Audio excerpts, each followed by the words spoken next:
Hi everyone, welcome to my channel. ఎలా ఉన్నారు అందరూ? ముందుగా అందరికీ శ్రీ పరాభనామ సంవత్సర ఉగాది శుభాకాంక్షలు. అందరికీ ఎలా ఉన్నారండి? బాగున్నారా? మేమైతే ఎలా సెలబ్రేట్ చేసుకుంటాము ఉగాది ఈ వీడియో ద్వారా మీకు తెలుపుతున్నాము. మీరు ఎలా సెలబ్రేట్ చేసుకుంటారో ఖచ్చితంగా కామెంట్ చేయండి. నచ్చితే ఛానల్ లైక్ చేయండి. వీడియోని ఫుల్గా చూడండి. ఉగాది పచ్చడి ఎలా ప్రిపేర్ చేసుకోవాలో కూడా ఈ వీడియోలో ఉంది. ఇదైతే పూర్ణాల పిండి అండి. పూర్ణాల కోసం ప్రిపేర్ చేసుకుంటున్నాము. అన్నీ మా అత్తగారు చేస్తున్నారండి. పచ్చిపప్పు తీసుకొని శుభ్రంగా కడుక్కొని 4 to 5 విజిల్స్ వచ్చేలాగా కుక్కర్లో ఉడకబెట్టుకోవాలి. తర్వాత సరిపడా బెల్లం తీసుకొని మెత్తగా నలగొట్టి దీంట్లో వేసి దగ్గర పడే వరకు, గట్టిగా ఉండే వరకు ఇలా ఉడకబెట్టుకోవాలండి. ఈ లోపల పులిహోర రెడీ. ఇప్పుడు ఉగాది పచ్చడి తయారు చేసే విధానం. చింతపండు వేరే దాంట్లో శుభ్రంగా కడుక్కొని రాళ్ళు ఏమన్నా ఉంటాయేమోనని ఆ తర్వాత కాసి నీళ్ళు వేసి చింతపండు నానబెట్టుకొని బాగా మెత్తగా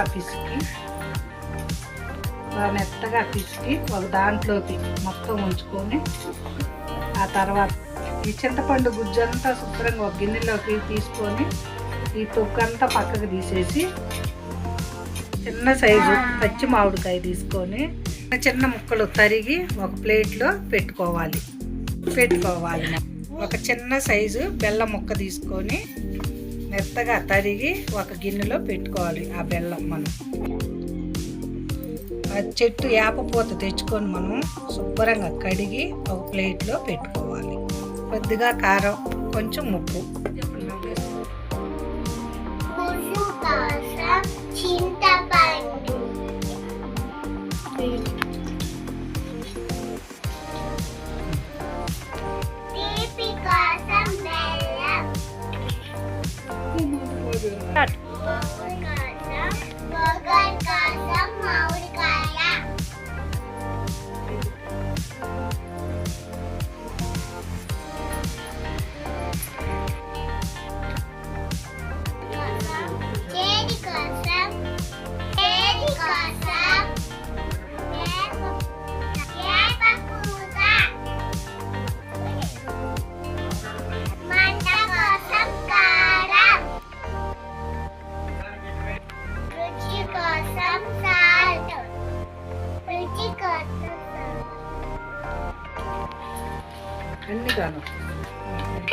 మొత్తం కలవటం కోసం శుభ్రంగా గంటి పెట్టి తిప్పాలి.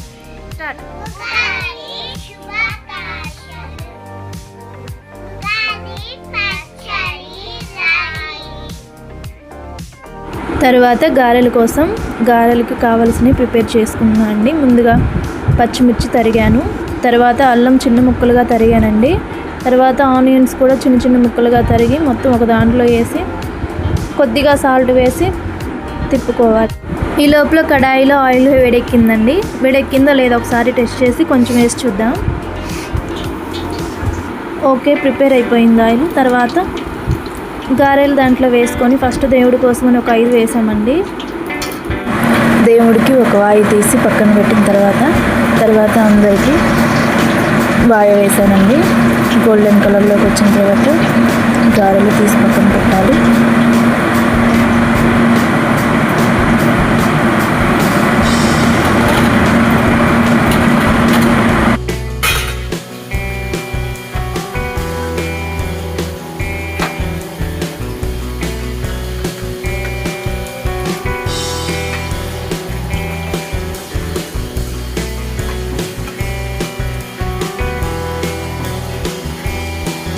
మీరైతే ఏ రకాల పిండి వంటలు చేసుకుంటారో ఖచ్చితంగా కామెంట్ చేయండి. మేమైతే గారెలు, అలాగే పూర్ణాలు, పులిహోర, ఇంకా ఉగాది స్పెషల్ అయిన ఉగాది పచ్చడి చేసుకుంటామండి. ఆ రోజు మన ఇంటి పెద్దవాళ్ళకి పెట్టుకుంటామండి. మన ఇంట్లో ఉన్న అందరి కొత్త బట్టలు తీసుకొచ్చి ముందు పెట్టి మనం వండుకున్నవన్నీ పెట్టి ఫ్యామిలీ అంతా కలిసి ఇలా ఉగాదిని సెలబ్రేట్ చేసుకుంటాము. ఆడపడుచులందరినీ ఇంటికి పిలిచి భోజనం అందరం కలిసి తింటామండి. మీరు కూడా అలానే తింటారా? చాలా హ్యాపీగా ఉంటుంది కదండి ఫ్యామిలీ అందరం కలిసి ఒక చోట కూడి భోజనం చేస్తే. పూజ అయితే కంప్లీట్ అవుతుందండి.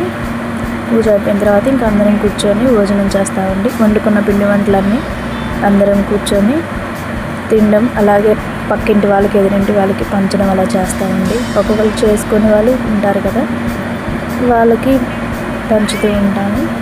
పండుగ అంటే మనమే కాదు కదండి, అందరం కలిసి సెలబ్రేట్ చేసుకోవాలి. పూజ అయిపోయిన తర్వాత నీసు తీసుకొచ్చుకొని ఇంట్లో వండుకొని తింటాం. Thank you for watching.